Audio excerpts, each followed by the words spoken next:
Mga kutol, kumusta po? Ayan, tayo po ngayon nasa bukid na. At ngayon po ay pangalawang araw natin pagka-grass cutter din sa atin pong pagtataniman ng ampalaya. Ngayon pong darating na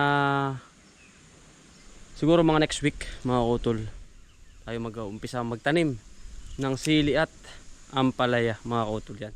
Bali ngayon po tayo maghahasa, mga kakautol, ng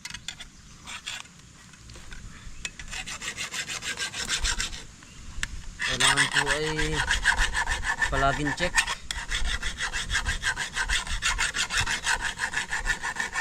ang talim para laging matalas.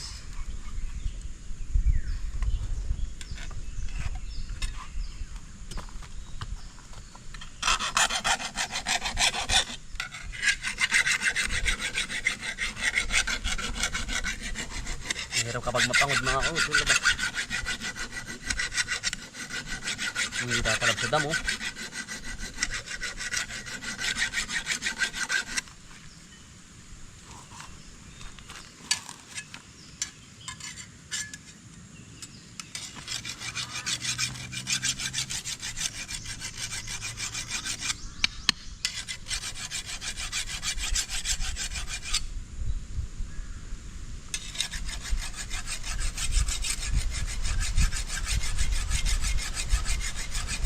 Lagi matalas para po hindi maganit, lalo't makapal po ang damo. Mga po yung dadali. Ganda ng panahon, mga utol. Talagang timing na timing po ang pagkatanim ngayon ng anumang uri ng halaman. At isa pa, tinugon tayo ni God na umulan na, mga utol, patas araw na po.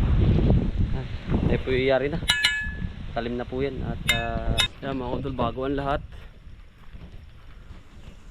tayo po ay mag-aabono muna ng pipino, mga utol, bago tayo mag-grass cutter. Ammonium, potash, mga utol. Buo na to, gawa ng ito naman po ay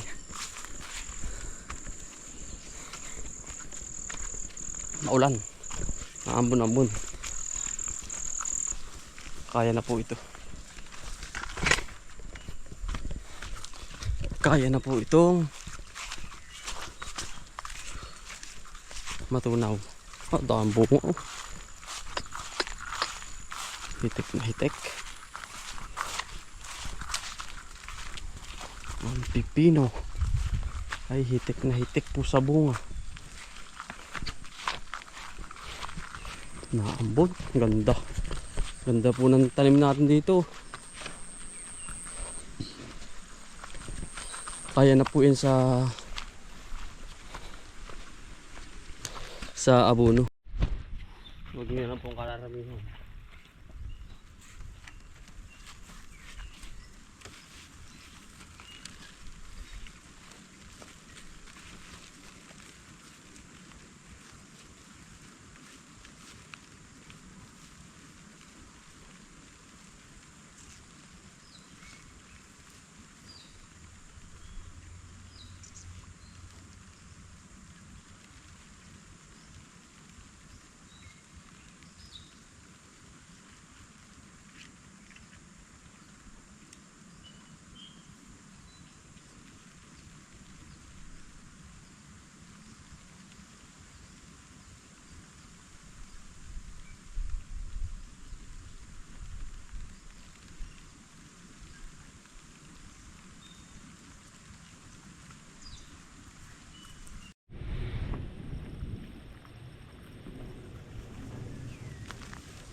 bali sinabayan na natin ano, ng abono, potash. Yan. Yari na rin itong kabila. Saglit lang mga utol. Pag inutay-utay mo po ay. Yeah. Yari na rin po rin yung isa. Ang kalawakan. Mulpot na. Tuloy-tuloy na mga utol yan. Naulan-ulan naman. Kumbagay kaya aking hindi na drenching. Naulan naman mga kautol. Kaya sinabog ko na lang ng direct mga kautol. Yan. Yun ba, tara natin ang palaya. Start na po tayo mag grass cutter mga kautol. Inuna ko lang po aring pipino. Wala pa si Parasilo. Namamahinga, masama pong paramdam. Yan mga kautol. Balot na balot ano. Yan tayo po'y mag-scatter na tataniman ng talong. Ng talong. Ng ampalaya. Yan, naulan na naman oh. Kaya maganda mga kautol, sinabayan ko na yung panahon na maulan ngayon. Kaya nabunuhan ko na mga kautol. Magdamag, talab. Takata mag-scatter. Tuloy-tuloy lang mga kautol. Ito na po yung pagkakataon natin na kinaiintay-intay nang tumanim tayo ng ampalaya, talong, sili, yan, pipino. Yan na po yung gusto kong pinapangarap ko dati pa na hindi ko lang magawa dahil kakaunti po yung ating space. Ay hindi tulad ngayon. Ang daming space natin. Kaya magagawa natin yung gusto natin na itanim na iplano. Kasi ito yung mga kautol, ito yung aking anuhin sa kubo. Ito po yung pinakang naman tawag doon, pinakang budget ko mga kautol, lahat ang harvestin dito. Ayan, let's go. Ito na po yun oh. Yan, abono na po natin yan. Gusto ko yung malinis. At alam nyo naman mga kautol, alam na natin yung mga gagawin ito sa atin. Kumbaga naka-prepare ito ay naka-prepare, talagang prepare na prepare. Yan, let's go.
Yan mga utol, bali yari na po. Ay, yari na natin. Kaskatirin ang pagtataniman natin ng ampalaya. Utol yan, nilinis na naman po ito. Yan, bali ganito po, ano, ampalaya, sili ang idadali natin. Yan. Tapos po ari, dinabang na rin. Pipino din po ari, pipino. Pipino, ampalaya, sili. Ari po yung pipino din, sa makalwa ko nagagraskatirin. Tatanim po muna din. Madali na po itong graskatirin. At yun naman po ay kondisyon na rin ng lupa. Ayan.